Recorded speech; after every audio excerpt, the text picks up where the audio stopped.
During Operation Sindoor on 10th of May, Pakistan had used unarmed drones and loiter ammunitions.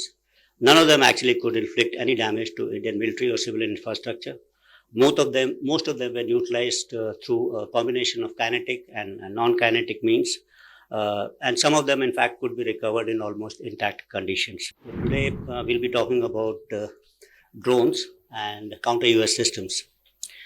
Throughout history, if we look, we have witnessed evolutionary as well as revolutionary changes in warfare, and that have transformed the kind of battles we fight. Change is either evolutionary, something like Charles Darwin spoke about, natural selection. Gradually, it happens over a period of time, and then there is a revolutionary change, which happens all of a sudden, something like an ice age which comes, and people who are not adapted to it or not used to that particular environment, they go kind of extinct. So evolutionary changes have made weapons and war fighting equipment, smaller, faster, lighter, more efficient, more affordable. Long back we had rifles which were much weighty, but they were large length. We have now shorter, lighter rifles, longer ranges. They're much more cheaper. We can fight at night. We can fire them at night. Similarly for tanks and aircrafts, we made them affordable. They're lighter, yet they maneuver very fast and they afford more protection. It's similar for even say explosives. We started with gun cotton, then probably TNT, RDX, today HMX. So in that same weight, you can get more explosive power. These are kind of evolutionary changes. They happen gradually over a period of time. On the other hand, revolutionary changes, they impact the very character of war, necessitating organizational, doctrinal, functional, structural kind of changes. And they need new ideas, innovations, imagination, and new kind of thoughts. So advances in, say, this all has happened, and this has introduced those three revolutions in military affairs, which I have been talking about in large number of seminars and talks. And first, as generally speak about it, that first revolution in military affairs due to advances in surface mobility and aerial mobility, and that changes the way we used to fight. And second revolution in military affairs was basically due to advances in communication and ICT technology, which again network people, you could take faster decisions. And we always say that we are at cusp of a third revolution, which is being introduced for a data-centric kind of warfare, because we advances in artificial intelligence, machine learning, data analytics and all. So these are kind of revolutionary changes. So when we talk about drones, what do you think these are? They are introducing kind of evolutionary change or a revolutionary change in warfare. I think their development is kind of evolutionary, but their employment has been very, very revolutionary as far as warfare is concerned. Initially, the development was for small applications, limited ranges, restricted payloads. As the realization of the scope of deployment, utility and success increased, armies started using drones in a revolutionary kind of manner. And you've seen this in number of wars which are being fought by us. Their utility grew many folds, from being simple means of transportation, photography or videography, to becoming cost-effective force multipliers for modern warfare. Their unbridled and rampant use in modern day conflicts proved not only their utility but also their ubiquity. They augment manned systems and enable militaries to conduct simultaneous operations across multiple domains with fewer resources and minimal danger to human lives. If you see a human being, means our cognitive thinking, we have always looked or preferred things which are, you could say faster, bigger, more sophisticated, more costly. We think that these are systems which are far better. Even if you look at the motto of Olympics, which says, citius, elitius, fortius, which means faster, higher, stronger. It's in our DNA, it's in our system that we think that this is better. But look at a drone, which is the antithesis of what we are thinking. It's smaller, unimaginative, very, very clumsy. Most of them, the drones are not even aerodynamic. They're cheaper, they make a lot of noise, and yet they're effective. And they're unsophisticated, inexpensive. I think this is their USP, that it is beyond the conventional thinking. It beats conventional thinking. So this, I think, is very, very important. So let's look at unarmed aerial vehicles. That includes drones from a factual and conceptual viewpoint. Factually, drones are a proven reality. We know that their widespread utility in recent conflicts demonstrate how drones can shift tactical balance disproportionately to their size or price. Factual because the government of applications of US in modern warfare is challenging traditional ideas about air superiority, ground maneuver, and force protection. Swarm tactics, autonomous and intelligent operations, MUMT, asymmetric drone warfare are making large platforms vulnerable and driving militaries to rethink the conceptual aspects of air doctrines, development of a counter US system, and adaptive rules of engagement. So, in the conceptual realm, if you look, we always thought that airspace was one, it was kind of indivisible. It's there where manned aircrafts traditionally dominated battlefield. So, this used to be there till about 18 kilometers or 60,000 feet or so. But the introduction of, say, ballistic missiles, hypersonic weapons, that is cruise as well as glide, has opened up that upper space. And we always say that today airspace also includes near space. So that's one way. But you look at the bottom side of it, at the lowest space, which is below 50 meters. Now this is getting congested, and this requires a special kind of a treatment and understanding, because this is where most of the combat is taking place when we talk about these drones.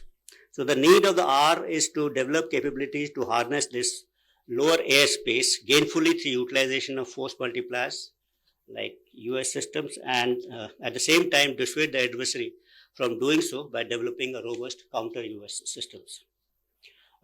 During Operation Sindoor on 10th of May, Pakistan had used unarmed drones and loiter ammunitions. None of them actually could inflict any damage to Indian military or civilian infrastructure. Most of them were utilized through a combination of kinetic and non-kinetic means. And some of them, in fact, could be recovered in almost intact conditions. We need to focus on combat in future in this particular lower airspace. The ability to use LEO satellites for control of USS, enhance communication and navigation services, and increase the range and functionality of drones manifold. Conventional drones that work on principles of line of sight data link are limited in range and capabilities. Let's now talk about counter US system and a counter US grid. As drones and autonomous systems become the choice of weapons for targeting, developing counter US systems to protect our critical infrastructure and military assets assumes importance. Counter US operations are extremely complicated. Detecting, identifying, tracking, and neutralizing drones involves creation of a counter US grid that must be capable of integrating and networking multiple technologies such as radars, sensors, jammers, as well as directed energy weapons. The effectiveness of this architecture will hinge upon seamless coordination and integration across air defense networks, civil aviation regulators, and local command and control structures to avoid gaps, fratricide, and operational blind spots. The modern counter-US system grid is not only about technology, it's about fusing disparate assets into a resilient, adaptive ecosystem that can dynamically respond to the evolving aerial threats in a contested lower airspace. Let's switch on to Atmanirbharta for both this drones and counter-US systems. Operation Sindoor has showed us as to why indigenously developed counter-US systems and counter-US systems built for our terrain and our needs are crucial. We cannot rely on imported niche technology that are crucial for our offensive and defensive missions. We must invent and build and safeguard ourselves. Dependence on foreign technologies weakens our preparedness, limits our ability to scale up production, results in shortfall of critical spares for sustenance and round-the-clock availability. Another important aspect of this capability is that foreign weapons and sensors, their capabilities are known to all, and adversaries can predict our tactics and doctrinal concepts based on the capabilities of this particular system. So you may have today on very modern aircrafts, air-to-air missiles, so say ranges are known to us, so are they known to the adversaries also. And the moment if they are imported, then obviously the adversary can keep out of those ranges and develop tactics accordingly. So this becomes a severe limitation. But if you are developing systems which you own, their capabilities are not known to the enemy, and that may add an element of surprise when actually you're face to face in the initial encounters at least. So when we design, make and innovate at home, we secure our secrets, cut costs, retain the initiative to scale up production, and maintain around the clock readiness. Our Honorable Raksha Mantri has rightly said that Atmanirbharta is not a choice, it's part of a duty. In warfare, you cannot win with yesterday's weapon systems in today's warfare. In fact, today's warfare has to be fought with tomorrow's technology. And happy to note that this workshop is deliberating on crucial issues for Indianization and improvement in existing US and counter US capabilities. I would like all of you during the day's deliberation to focus on a few things. First, I think, is increased impetus on defense R&D to deliver next generation of solutions. Then encourage modular, upgradable design so that new technology, payloads, AI modules, EW technology can be integrated quickly. Develop standardized open architecture for plug and play modules for effective counter US, both for kinetic and non-kinetic systems. Fifthly, create counter US system testbed for startups and DRDO. Sixthly, invest in secure sovereign software stacks for UAV control and anti-jamming. Seventhly, we could focus on stealth and next generation of UAVs.